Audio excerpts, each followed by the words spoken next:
ನಮಸ್ಕಾರ ಮಿತ್ರರೇ. ಈ ದಿನದ ವಿಶೇಷ ಸಂಚಿಕೆ ಸನ್ಮಾನ್ಯ ಎಚ್ ಡಿ ಕುಮಾರಸ್ವಾಮಿ ಹಾಗೂ ಸನ್ಮಾನ್ಯ ಡಿ ಕೆ ಶಿವಕುಮಾರ್ ಮಧ್ಯೆ ಗಲಾಟೆ ಏಕೆ?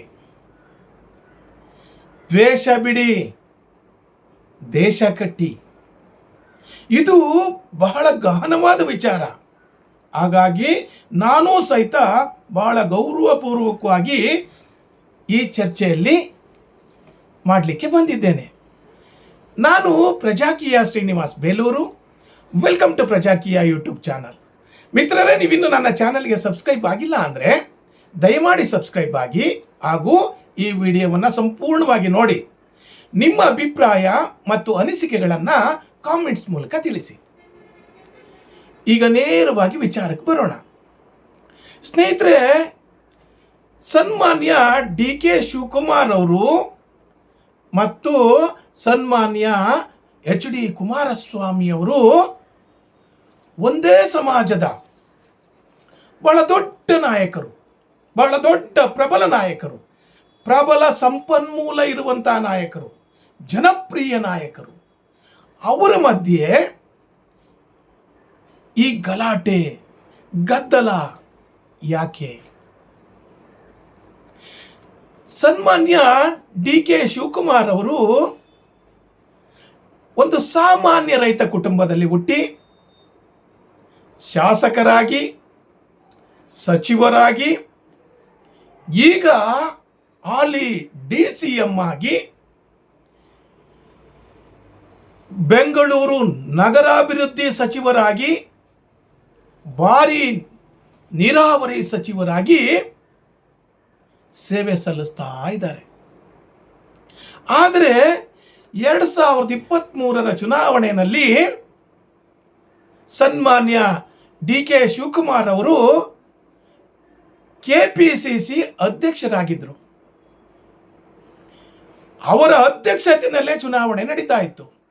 ಹಾಗಾಗಿ ಅವರು ತಮ್ಮ ತನು ಮನ ಧನ ಎಲ್ಲವನ್ನ ಸಮರ್ಪಿಸಿ ನಾನೇ ಮುಂದಿನ ಮುಖ್ಯಮಂತ್ರಿ ಅಂತ,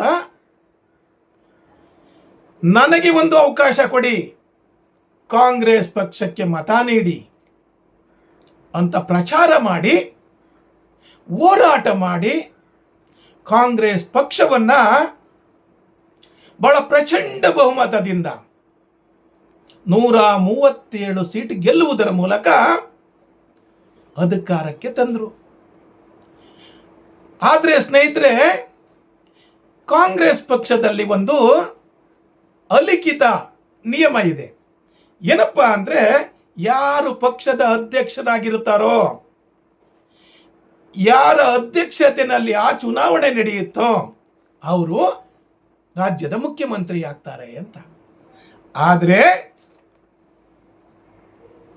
ಕಳೆದ ಚುನಾವಣೆಯಲ್ಲಿ ಅಂದರೆ 2023 ಚುನಾವಣೆಯಲ್ಲಿ KPCC ಅಧ್ಯಕ್ಷರಾಗಿದ್ದವರು ಸನ್ಮಾನ್ಯ ಡಿ ಕೆ ಶಿವಕುಮಾರ್ ಅವರು. ಆದರೆ ಮುಖ್ಯಮಂತ್ರಿ ಆಗಲಿಲ್ಲ. ಯಾಕೆ? ನಂಬರ್ 1. ನಂಬರ್ 2, ಕಳೆದ ಲೋಕಸಭಾ ಚುನಾವಣೆಯಲ್ಲಿ ಡಿ ಕೆ ಶಿವಕುಮಾರ್ ಅವರ ಸಹೋದರರು ಹಾಗೂ ಹಾಲಿ ಲೋಕಸಭಾ ಸದಸ್ಯರಾಗಿದ್ದಂತಹ ಸನ್ಮಾನ್ಯ ಡಿ ಕೆ ಸುರೇಶ್ ಅವರು ಬೆಂಗಳೂರು ಗ್ರಾಮಾಂತರ ಜಿಲ್ಲೆಯಿಂದ ಲೋಕಸಭೆಗೆ ಸ್ಪರ್ಧಿಸಿದರು. ಬಹಳ ಜನಪ್ರಿಯ ನಾಯಕರೇ, ಬಹಳ ದೊಡ್ಡ ಜವಾಬ್ದಾರಿ ಇಟ್ಟುಕೊಂಡು ಅಭಿವೃದ್ಧಿ ಮಾಡಿದವರೇ, ಎಲ್ಲರೊಟ್ಟಿಗೆ, ಎಲ್ಲ ಸಮಾಜಗಳ ಒಟ್ಟಿಗೆ, ಜನರೊಟ್ಟಿಗೆ ಸಂಪರ್ಕದಲ್ಲಿದ್ದರೂ ಸಹಿತ ಅವರು ಆ ಚುನಾವಣೆಯಲ್ಲಿ ಪರಾಭವಗೊಂಡರು. ಯಾಕೆ? ಅದೇ ರೀತಿ ಸನ್ಮಾನ್ಯ ಎಚ್ ಡಿ ಕುಮಾರಸ್ವಾಮಿ ಅವರು, ಸನ್ಮಾನ್ಯ ಎಚ್ ಡಿ ಕುಮಾರಸ್ವಾಮಿ ಅವರು ನಮ್ಮ ಕರ್ನಾಟಕದ ಹೆಮ್ಮೆಯ ಮಾಜಿ ಪ್ರಧಾನಮಂತ್ರಿ ಎಚ್ ಡಿ ದೇವೇಗೌಡರವರ ಸುಪುತ್ರರು ಹಾಗೂ ಶಾಸಕರಾಗಿ ಎರಡೆರಡು ಬಾರಿ ಮುಖ್ಯಮಂತ್ರಿ ಆದಂಥವರು. ಆದರೂ ಸಹಿತ ಬಹಳ ಜನಪ್ರಿಯ ನಾಯಕರು, ಜನಮಾನಸದಲ್ಲಿ ಉಳಿದಿರುವಂಥವರು, ರೈತರ ಬಗ್ಗೆ ಉತ್ತಮ ಅಭಿಪ್ರಾಯನ ಹೊಂದಿರುವಂಥವರು. ಆದರೂ ಸಹಿತ ಅವರು 5 ವರ್ಷಗಳ ಕಾಲ ಸಂಪೂರ್ಣ ಮುಖ್ಯಮಂತ್ರಿ ಆಗ್ಲಿಕ್ಕಾಗಲಿಲ್ಲ. ಯಾಕೆ? ನಂಬರ್ 2, ಸನ್ಮಾನ್ಯ ಮಾಜಿ ಪ್ರಧಾನಮಂತ್ರಿಗಳಾದ ಎಚ್ ಡಿ ದೇವೇಗೌಡರ ಮೊಮ್ಮಕ್ಕರು ಹಾಗೂ ಸನ್ಮಾನ್ಯ ಮಾಜಿ ಮುಖ್ಯಮಂತ್ರಿಗಳಾಗಿದ್ದಂತಹ ಎಚ್ ಡಿ ಕುಮಾರಸ್ವಾಮಿ ಅವರ ಏಕೈಕ ಪುತ್ರರಾದಂತಹ ಸನ್ಮಾನ್ಯ ನಿಖಿಲ್ ಕುಮಾರಸ್ವಾಮಿ ಅವರು ಲೋಕಸಭೆಗೆ ಚುನಾವಣೆಗೆ ಸ್ಪರ್ಧಿಸಿದ್ರು ಹಾಗೂ ಚನ್ನಪಟ್ಟಣದಿಂದ ವಿಧಾನಸಭೆಗೂ ಸಹಿತ ಸ್ಪರ್ಧಿಸಿದ್ರು. ಆದರೆ ಪರಾಭವಗೊಂಡ್ರು. ಯಾಕೆ? ಸ್ನೇಹಿತರೆ, ಇಬ್ಬರೂ ಸಹಿತ ಎಚ್ ಡಿ ಕುಮಾರಸ್ವಾಮಿ ಅವರು ಹಾಗೂ ಡಿ ಕೆ ಶಿವಕುಮಾರ್ ಅವರು ಒಂದೇ ಸಮಾಜದ ಬಲಿಷ್ಠ ನಾಯಕರು, ಪ್ರಬಲ ನಾಯಕರು, ಜನಪ್ರಿಯ ನಾಯಕರು. ಆದರೂ ಸಹಿತ ಇವರು ಡಿ ಕೆ ಶಿವಕುಮಾರ್ ಅವರು ಮುಖ್ಯಮಂತ್ರಿ ಆಗಲಿಕ್ಕೆ ಆಗ್ತಾ ಇಲ್ಲ. ಎಚ್ ಡಿ ಕುಮಾರಸ್ವಾಮಿ ಅವರು 5 ವರ್ಷ ಅವ್ರ ಟರ್ಮನ್ನೇ ಕಂಪ್ಲೀಟ್ ಮಾಡ್ಲಿಕ್ಕೆ ಆಗಲಿಲ್ಲ. ಯಾಕೆ?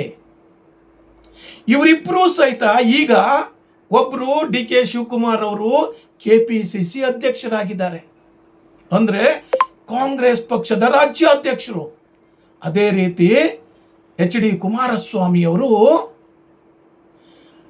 ಹಾಲಿ ಕೇಂದ್ರದಲ್ಲಿ MP ಆಗಿದ್ದಾರೆ ಹಾಗೂ ಭಾರೀ ಕೈಗಾರಿಕೆಗಳು ಮತ್ತು ಉಕ್ಕು ಸಚಿವರಾಗಿ ಕೆಲಸ ಮಾಡ್ತಾ ಇದ್ದಾರೆ.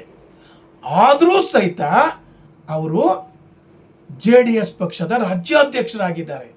ಆದರೂ ಸಹಿತ 5 ವರ್ಷಗಳ ಸತತವಾಗಿ ಮುಖ್ಯಮಂತ್ರಿ ಆಗ್ಲಿಕ್ಕಾಗಲಿಲ್ಲ.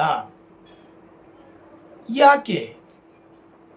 ಸ್ನೇಹಿತರೆ, ಇವರಿಬ್ಬರು ಎಷ್ಟೇ ಬಲಿಷ್ಠವಾದರೂ ಸಹಿತ ಇವರಿಬ್ಬರಲ್ಲಿರುವಂತಹ ಒಂದೇ ಒಂದು ವೀಕ್ನೆಸ್ ಏನಪ್ಪ ಅಂದರೆ ದ್ವೇಷ ರಾಜಕಾರಣ. ಒಬ್ಬರನ್ನೊಬ್ಬರು ಪ್ರೀತಿಯಿಂದ ಮಾತಾಡಿಸಿದ್ದೇ ಇಲ್ಲ. ಅಷ್ಟೊಂದು ರಾಜಕಾರಣಕ್ಕೋಸ್ಕರ ಅಷ್ಟೊಂದು ದ್ವೇಷವನ್ನು ಮಾಡ್ತಾರೆ. ಇದು ಡಿ ಕೆ ಶಿವಕುಮಾರ್ ಅವರಿಗೂ ಮತ್ತು ಎಚ್ ಡಿ ಕುಮಾರಸ್ವಾಮಿ ಅವರಿಗೂ ಸಹಿತ ಇರುವಂತ ಒಂದು ಪ್ರತಿಷ್ಠೆ ರಾಜಕಾರಣ. ಈ ದ್ವೇಷ ರಾಜಕಾರಣದಿಂದ ಸನ್ಮಾನ್ಯ ಡಿ ಕೆ ಸುರೇಶ್ ಅವರು ಸೋತರು, ಸನ್ಮಾನ್ಯ ನಿಖಿಲ್ ಕುಮಾರಸ್ವಾಮಿ ಅವರು ಸೋತರು. ಸ್ನೇಹಿತರೆ, ಇವರ ಮಧ್ಯೆ ಇರುವಂತಹ ಈ ದ್ವೇಷ ರಾಜಕಾರಣಕ್ಕೆ ಇವರ ಫ್ಯಾಮಿಲಿನಲ್ಲಿ ಸಹಿತ ಹೋರಾಟಗಳು. ಈ ವಿಚಾರ ಇಬ್ಬರ ಜಗಳದಿಂದ 3ನೇವರಿಗೆ ಲಾಭ ಆಗ್ತಾ ಇದೆ. ಸ್ನೇಹಿತರೆ, ಈ ಇಷ್ಟೊಂದು ದ್ವೇಷವನ್ನು ಕಾಡ್ತಿರುವಂತಹ ಇಬ್ಬರು ರಾಜಕಾರಣಿಗಳನ್ನ ಸರಿದಾರಿಗೆ ತರುವಂತಹ, ಮಾರ್ಗದರ್ಶನ ಮಾಡುವಂತಹ, ಬುದ್ಧಿ ಹೇಳುವಂತಹ ಯಾರಾದರೂ ಒಬ್ಬರಿದ್ರೆ ರಾಜ್ಯದಲ್ಲಿ ಅವರು ಶ್ರೀ ಶ್ರೀ ಶ್ರೀ ನಿರ್ಮಲಾನಂದ ಸ್ವಾಮೀಜಿ ಅವರು.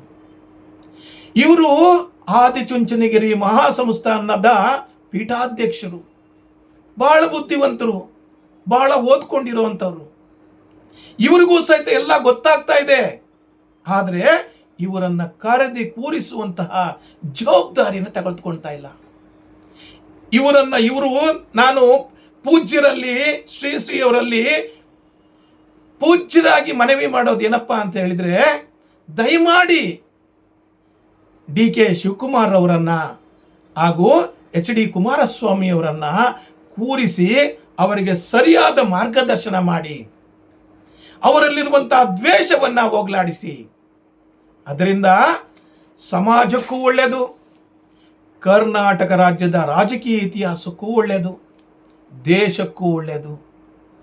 ಟೋಟಲಿ ಹೇಳಬೇಕು ಅಂದರೆ ಶ್ರೀ ಅವ್ರು ಮಾಡಬೇಕಾದ ಕೆಲಸ ಏನಪ್ಪ ಅಂದರೆ ದ್ವೇಷವನ್ನು ಬಿಟ್ಟು ದೇಶ ಕಟ್ಟುವಂಥ ಕೆಲಸವನ್ನು ಇವರಿಬ್ಬರ ಕೈಲಿ ಮಾಡಿಸ್ಬೇಕು. ಇದು ಬಹುಜನರ ಆಸೆ, ಆಕಾಂಕ್ಷೆ ಹಾಗೂ ಅಭಿಪ್ರಾಯ. ಸ್ನೇಹಿತರೆ, ದ್ವೇಷದಿಂದ ಲಾಭಕ್ಕಿಂತ ನಷ್ಟವೇ ಜಾಸ್ತಿ. ಸಹೋದರರಂತೆ ಕೂಡಿ ಬಾಳಿದರೆ ಸ್ವರ್ಗ ಸುಖ. ಇದು ನನ್ನ ಇವತ್ತಿನ ವಿಚಾರ. ಈ ವಿಚಾರ ನಿಮ್ಗೆ ಇಷ್ಟ ಆದರೆ ಲೈಕ್ ಮಾಡಿ, ಶೇರ್ ಮಾಡಿ ಹಾಗೂ ದಯಮಾಡಿ ನನ್ನ ಯೂಟ್ಯೂಬ್ ಚಾನಲ್ಗೆ ಸಬ್ಸ್ಕ್ರೈಬ್ ಆಗಿ. ನನ್ನ ಈ ವಿಡಿಯೋ ನೋಡಿದ್ದಕ್ಕೆ ನಿಮಗೆಲ್ಲರಿಗೂ ಶರಣಾರ್ಥಿ. Thank you very much.